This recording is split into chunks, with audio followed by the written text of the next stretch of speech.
వస్తున్నానమ్మా.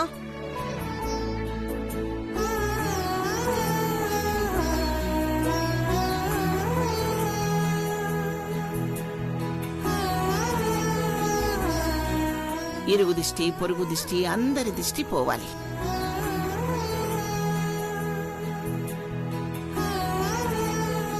మీ మీద ఎలాంటి నరదిష్టి పడకూడదు. కలకాలం ఇద్దరూ సంతోషంగా ఉండాలి.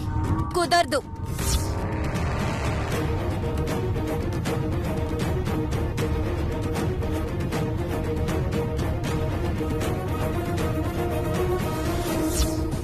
ఏంటేమంటున్నావు? వాళ్ళు సంతోషంగా ఉండకూడదని నువ్వు స్కెచ్ ఏమైనా వేస్తున్నావా? అయ్యో అది కాదండి. అత్తయ్య గారు ఇప్పటికీ చాలాసార్లు దీవించారు, కానీ ఏం లాభం? కనీసం కళ్యాణికి పిల్లలు కూడా కలగలేదు.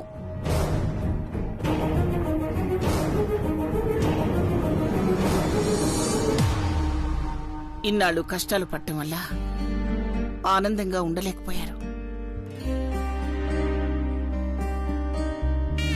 పిల్లలు కలిగే అదృష్టం ఇంకా రాలేదు. ఇక నుంచి అన్యోన్యంగా ఉంటారు. అందుకని అలా దీవించాను.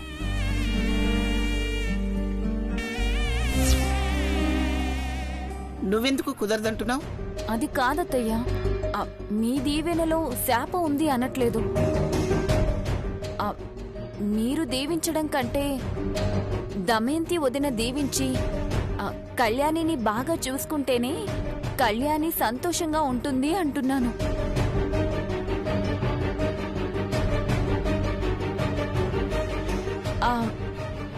ఏమంటావు వదినా? అంతేగా, దమయంతిలో ఇప్పుడు మార్పు వచ్చింది. అవునయ్య గారు. రా దీవించు దమయంతి. రా.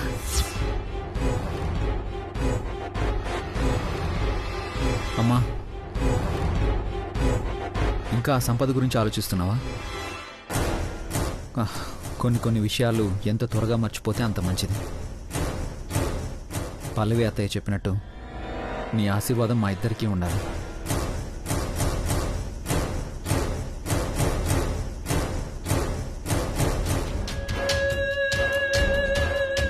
అవునత్తయ్య.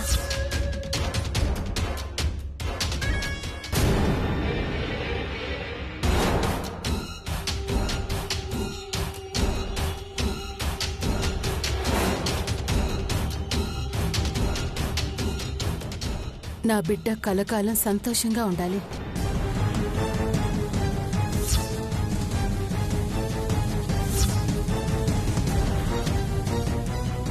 అదేంటమ్మా, బిడ్డ అని నన్ను మాత్రమే దీవించావు? అదే, నా బిడ్డలు కలకాలం సంతోషంగా ఉండాలి.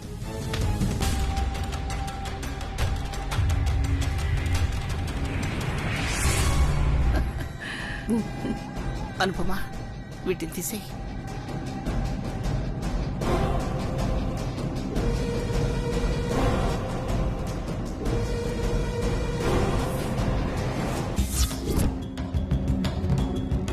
ఆలోచించు. నన్ను నా భర్తకు దూరం చేసింది, నా బిడ్డకు దూరం చేసింది. రేపొద్దున మీ నుంచి మీ కొడుకును దూరం చేయదని గ్యారెంటీ ఏంటి? దాని పుట్టుకే అలాంటిది. ఆ రోజుల్లోనే వాళ్ళమ్మ అనుపమమ్మకి అజయ్ బాబాయిని దూరం చేసింది.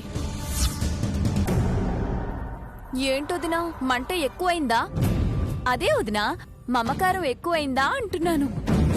మమకారం లేదు, గొడ్డు కారం లేదు, అహంకారం ఎక్కువైంది.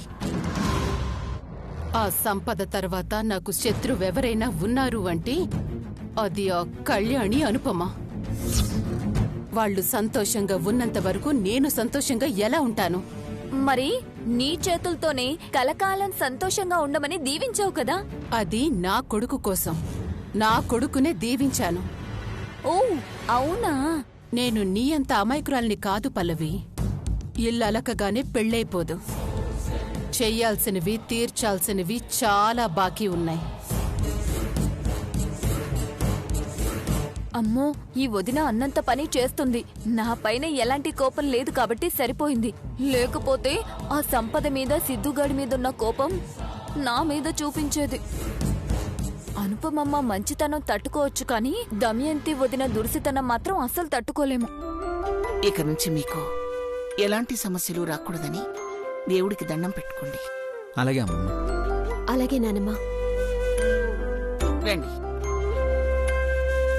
వెళ్ళి దండం పెట్టుకోండి.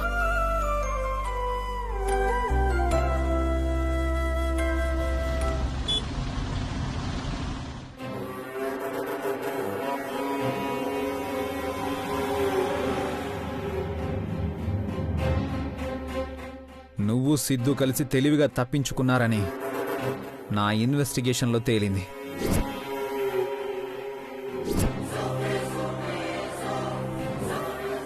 నవమాసాలు మోసి కన్న బిడ్డని కూడా విషం పెట్టి చంపాలి అనుకున్నా విషపురుగువే నువ్వు.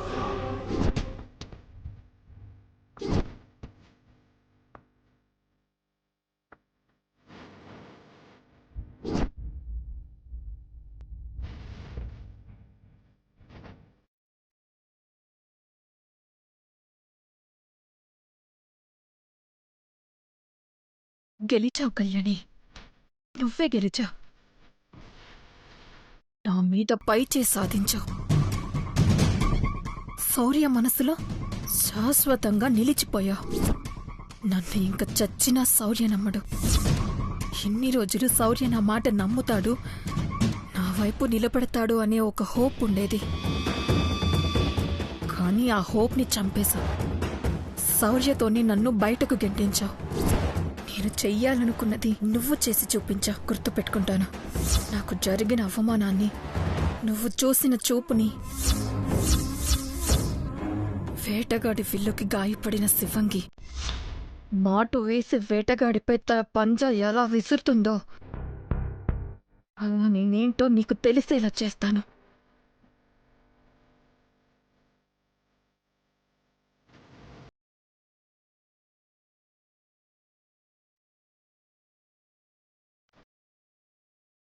శామ్,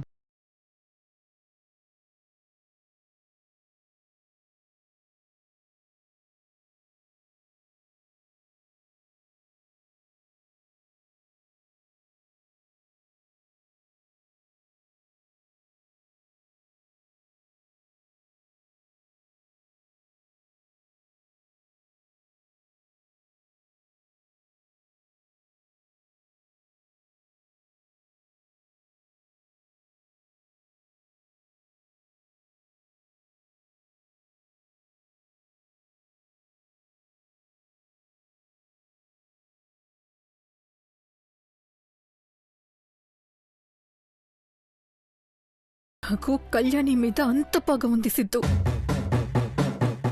ఈ రోజు నుండి మనం మన ప్రేమ కోసం కాదు, ఆ కళ్యాణి నాశనం కోసం పోరాడాలి. ఖచ్చితంగా దాని ఆఖరి శ్వాస నా చేతుల్లోనే పోవాలి. నాకెప్పుడు నాకంటూ వేరే కోరికలుండవు శామ్. నీ కోరికలే నా కోరికలు. నిన్ను ఆనందంగా జీవితాంతం చూసుకోవాలి. చూసుకుంటాను. దానికోసం నేను ఏం చేయడానికైనా సిద్ధమే. దాన్ని ఇప్పుడే వెళ్ళి చంపిరమ్మన్నా చంపేసొస్తాను. ఆవేశం వద్దు సిద్ధు. ఆలోచనతోనే మనం అడుగు వేయాలి. మనిషిని చంపాలంటే ఒక్క కత్తిపోటు చాలు. నిమిషం పాటు గిలగిలా కొట్టుకుని చస్తారు. కానీ కళ్యాణి అంత సులువుగా చావటం నాకిష్టం లేదు. దానివల్ల మనం పడ్డ కష్టాలు, నాకు జరిగిన అవమానం, అది గర్వంగా గెలిచాను అన్నట్టు చూసిన చూపులు నా కళ్ళ ముందు ఇంకా మెదలాడుతూనే ఉన్నాయి. మనం అనుభవించిన దానికంటే ఎక్కువ నరకం అదనుభవించాలి. మనం కొట్టే దెబ్బలకి మానసికంగా అది కృంగిపోవాలి. అసలు సిద్ధు సంపదలతో ఎందుకు పెట్టుకున్నాను అని అనుకోవాలి. బ్రతకడం కంటే చావడమే బెటర్ అని కళ్యాణికే అనిపించాలి. దానంతటా అదే చావాలి. అప్పుడు ఆ క్షణం నా మనసుకి ఆనందం కలుగుతుంది సిద్ధు. Done Sam. ఈ రోజు నుంచి అదే పనిలో ఉంటాను. ఉంటాను కాదు, ఉందా. ఇక నుంచి ప్రతి అడుగు నీతోనే. మనం వేసే ప్రతి అడుగు దాని చావు వైపే.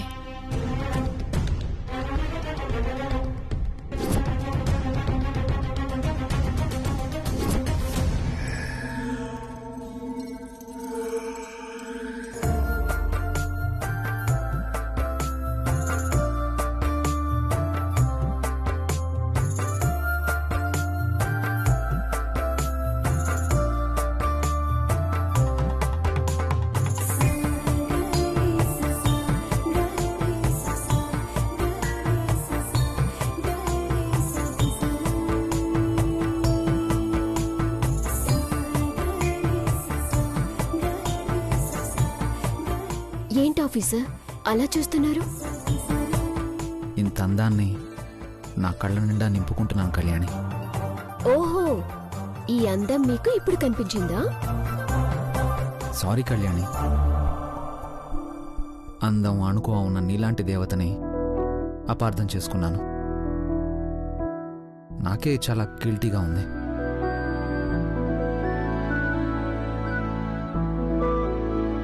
లేదు ఆఫీసర్, ఆ విషయానికొస్తే మీరే నన్ను క్షమించాలి.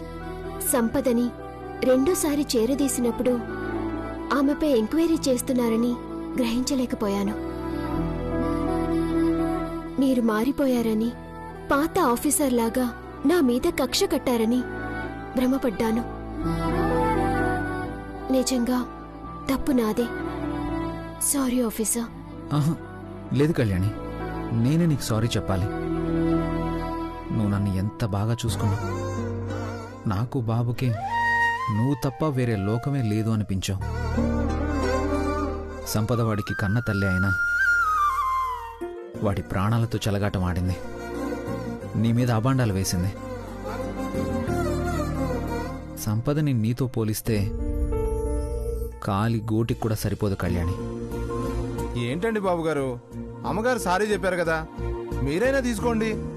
లేదంటే బాబుగారు సారీ చెప్పారు కదా, మీరైనా క్షమించండి. ఇందాక నుంచి వింటున్నాను, ఒకరినొకరు తెగ పొగిడేసుకుంటున్నారు, తప్పు చేశామని పశ్చాత్తాపడిపోతున్నారు. ఏంటి అమ్మగారు?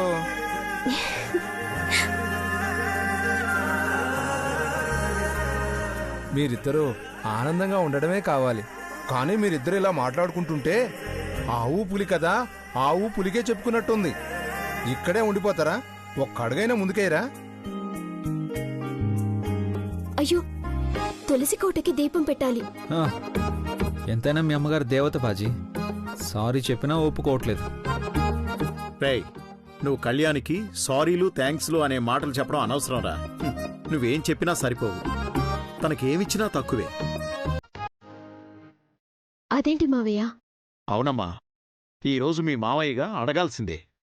రేయ్, ఏ రోజైనా కళ్యాణికో చీర కొనిచ్చావా? అదేంటి బాబుగారు అలా అంటారు? ఆన్లైన్లో బుక్ చేశారు కదా. ప్రేమతో ఇచ్చావో లేదంటే అభిమానంతో ఇచ్చావో తెలియదు కానీ ఆ రోజు నువ్వు కళ్యాణికి చేరవబోతుంటే సంపద అది కూడా లాగేసుకుని కళ్యాణిని ఇబ్బంది పెట్టింది. ఏ భార్య కూడా వేరే ఆడదొచ్చి తన సంసారంలో పుల్లలు పెడుతుంటే తట్టుకోలేదురా. ఆ సంపద నిన్ను మోసం చేసి వెళ్ళిపోయినా కూడా మళ్లీ తను తిరిగొచ్చినా కూడా ఏ రోజు నిన్ను అసహ్యంగా చూడలేదురా కళ్యాణి. అన్నీ సహించినటువంటి సహనశీలిరా నా కోడలు. తనకు నువ్వేమిచ్చినా తక్కువే.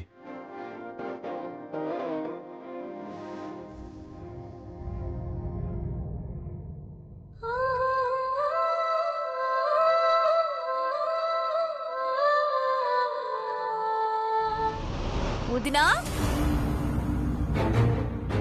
వదినా, ఇదొకద్ది గేదెలాగా ఎప్పుడూ అరుస్తూనే ఉంటుంది.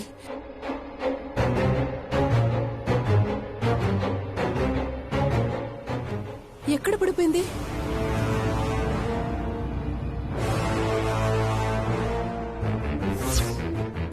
చెంబులో పడిందా?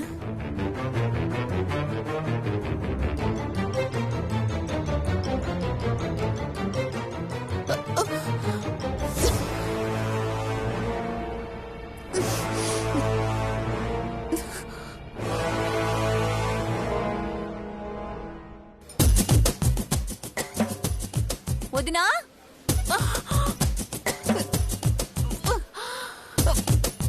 ఇదేంటి దమయంతి వదిన తలుపులు దగ్గరికి వేసుకుంది?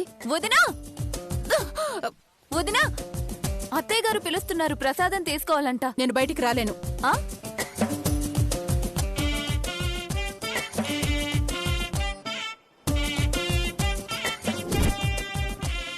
రాలేవా? అవును, చేతులు వెనక్కి పెట్టుకొని మాట్లాడుతున్నావేంటొదినా? ఏదైనా దాచి పెడుతున్నావా? ఏం దాచిపెడతాను? ఏం లేదు. నువ్వు పోవతలకి. లేదొదినా, నీ వాలకం చూస్తుంటే ఎందులోనో చేయి పెట్టినట్టు అనిపిస్తుంది. కొంపదీసి ఇది చాటు నుండి చూసిందా? నీ చేతి వాటం నాకు తెలుసు కదొదినా. చేతులు దాచుకుంటున్నావంటే అత్తయ్య వస్తువు ఏదైనా నొక్కేసి నేనొచ్చేలోపు బీర్వాల్లో దాచలేక చేతులు వెనక్కి పెట్టి దాచేస్తున్నావా? తెచ్చి నేను నీలా చిల్లర దొంగని కాదు. అవునవును, నువ్వు పెద్ద గజ దొంగవి. ఏయ్ నిన్ను! ఏంటొదినా, చేత్తో కొడతావనుకుంటే కాలు షేక్ చేస్తూ బ్రేక్ డాన్స్ చేస్తున్నావు. అయితే కన్ఫర్మ్ గా నీ చేతిలో ఏదో ఉంది. ఏముంటుంది? ఏముంటుంది? పోవతలకి వెళ్తా వెళ్తా అత్తయ్యకి చెప్తా. అత్తయ్యా, అత్తయ్యా! అయ్యో, ఇదో తింగర సచ్చింది. చెంబులో చెయ్యి ఇరుక్కుపోయిందని చెప్తే నవ్వుకుంటారని ఫీల్ అవుతుంటే ఇదందరిలో నా పరువు తీసేలా ఉంది. అత్తయ్యా, ఇదందరికి చెప్పినా చెప్తుంది. పల్లవి, పల్లవి!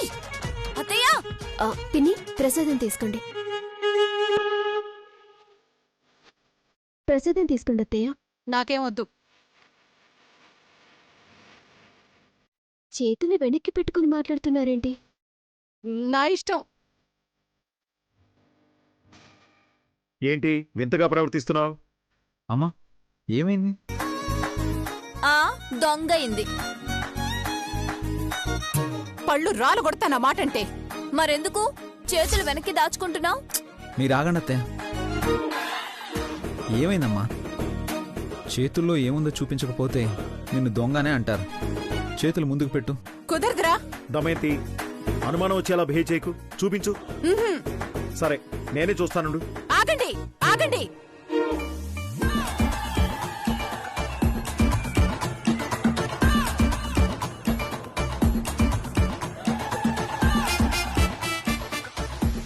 చెయ్యి చెంబులో ఇరుక్కుపోయిందిరా.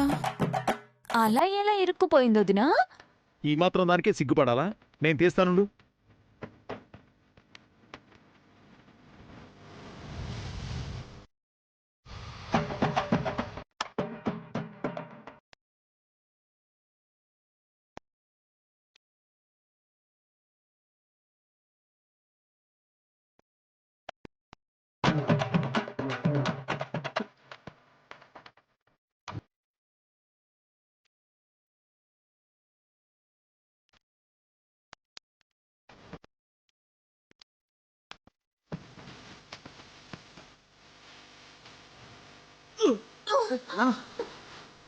అయ్యో నాన్న, లేవండి.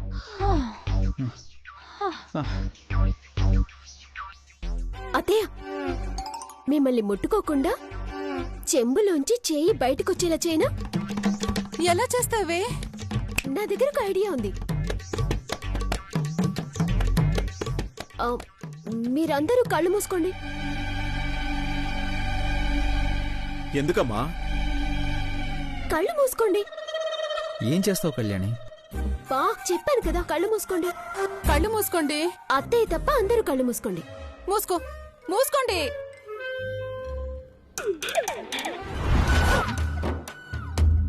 చెప్పు. ఇప్పుడు నన్నే చూడండి. నన్నే చూడండి. రెడీ? 1 2 3.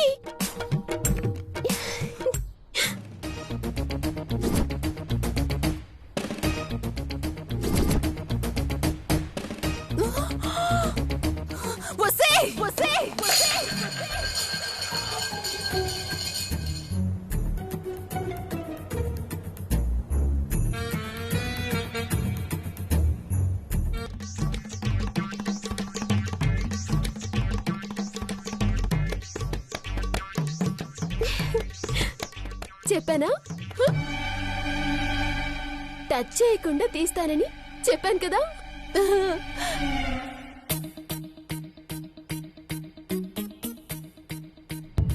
ఇప్పుడు ప్రసాదం తీసుకోండి. అక్కర్లేదు. దమయంతి,